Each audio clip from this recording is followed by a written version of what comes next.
texnologiyalari sohasida jinoyatlar uchun jazo kuchaytirildi.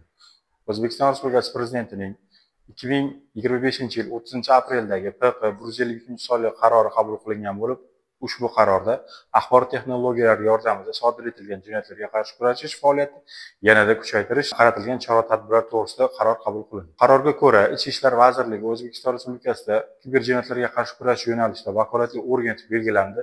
O'z kundalik faoliyatini tashkil etishda mijozlarning manfaati va moliyaviy xavfsizligini ta'minlash banklar, to'lovsiz tizim operatorlari va to'lov tashkilotlarining ustuvor vazifasi sifatida ko'rsatildi.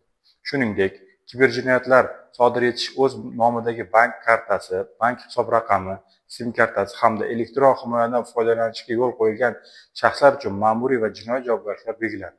Banklar, to'lov tizimi operatorlari hamda to'lov tashkilotlarining axborot xavfsizligi va kiber xavfsizlik talablariga rioya etmaganlik natijasida sodir etilgan kiber jinoyatlar oqibatida kelib chiqqan moddiy zarar ularning hisobidan undirilishi joriy etildi.